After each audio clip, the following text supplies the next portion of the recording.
মই উপস্থিত আছোঁ বালুগাঁও বজাৰত। এইখন হৈছে উত্তৰ পূৰ্বাঞ্চললৈ পাচলি ৰপ্তানি কৰা একমাত্ৰ দৰং জিলাৰ বজাৰ আৰু এই বজাৰখনত আজিৰ দিনটোত পাচলিৰ দাম কি এই বিষয়ে আমি জানিবলৈ চেষ্টা কৰিছোঁ। কিন্তু আপোনালোকক এটা কথা জনাব বিচাৰিছোঁ যে এইখন বজাৰ এই যে ফুলকবি দেখিছে ইয়াতে প্ৰতিখন ই ৰিক্সাত ফুলকবি আছে, যথেষ্ট ফুলকবি ওলাইছে আৰু এই ফুলকবিসমূহৰ দাম শুনিলে আপোনালোকে আচৰিত হ'ব।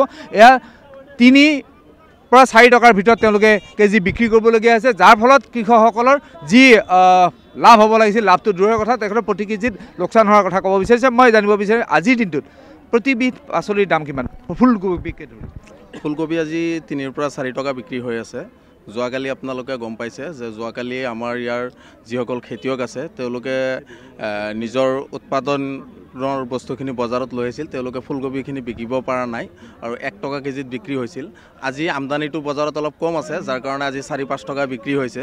হয়তো অহাকালি হয়তো আমদানি বেছি হ'লে আৰু কমি যাব।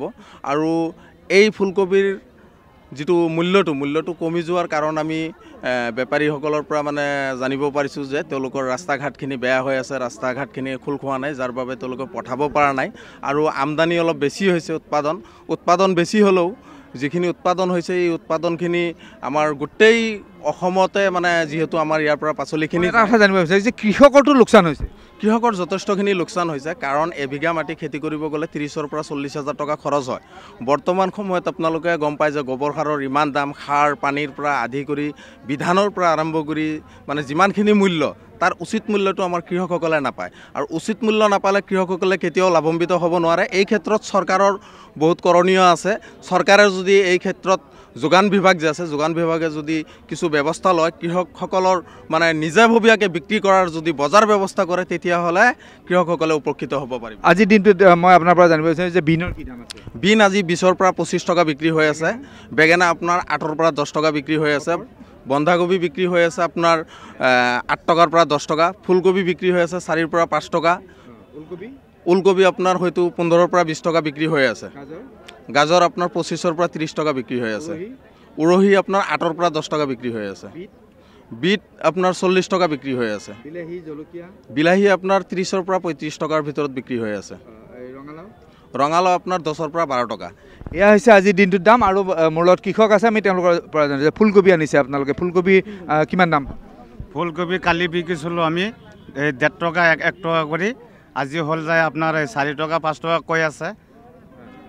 আপুনি বিক্ৰী এতিয়া বিক্ৰী কৰা নাই, আছোঁ তাৰমানে এই বিকিম বুলি ভাবি আছোঁ। আপুনি কওক, মানে আচলতে আপোনালোকে যিটো খৰচ কৰে সেই হিচাপে মূল্য পাইছে নাই? মূল্য পোৱা নাই। 1 কিলো ফুলকবি বজাৰত লৈ আহোঁতে 7 টকা 8 টকা আমাৰ 1 কিলো ফুলকবি 7 টকা খৰচ হোৱাৰ পিছত বজাৰত আহে। এতিয়া 2 টকা বিকিলে আমাৰ খৰচ ক'ৰ পৰা উঠিব? চৰকাৰ কি ক'ব? চৰকাৰক আমি কি ক'ম? চৰকাৰতো গোটেইখিনি বস্তু নিজেই গম পাই আছে যে আমি সাৰ কিনোতে বেছি দাম, বিধান কিনোতে 700 টকা লাগে 10 গ্ৰাম ফুলকবিৰ দাম। ফুলকবিৰ গুটি 10 গ্ৰামৰ এটা পেকেট 600-700 টকা আমি কিনিব লাগে। তাৰে 5 পেকেট 6 পেকেট 1 বিঘা মাটিত লাগে। মই এটা কথা জানিব বিচাৰিম যে নিয়ন্ত্ৰিত বজাৰ ব্যৱস্থাৰ কথা আছে। এই নিয়ন্ত্ৰিত বজাৰ ব্যৱস্থা নোহোৱাৰ কাৰণে আজি আমি এটা কথা লক্ষ্য কৰিছোঁ যে কৃষকসকলে কৈছে যে তেওঁলোকক চৰকাৰে কি কৰি দিছে। এইটো কথা এইকাৰণে প্ৰশ্ন উঠিছে যে বজাৰ নিয়ন্ত্ৰণ কৰিব লাগে, আৰু বজাৰ নিয়ন্ত্ৰণ কৰি কৃষকসকলে যিসমূহ মূল্য তেওঁলোকৰ 1 বিঘা মাটিত খেতি কৰোঁতে যায় সেই মূল্যৰ তেওঁলোকে পাচলি বিক্ৰী কৰি উঠি নোপোৱাৰ কাৰণে এই ধৰণে ক্ষোভ উজাৰিছে বহুত কৃষকে। গতিকে এই ক্ষেত্ৰত চৰকাৰৰ কৰণীয় যথেষ্ট আছে। গতিকে পাচলি বজাৰৰ ওপৰতো এক নিয়ন্ত্ৰণ ব্যৱস্থা কৰাৰ যথেষ্ট প্ৰয়োজন আহি পৰিছে।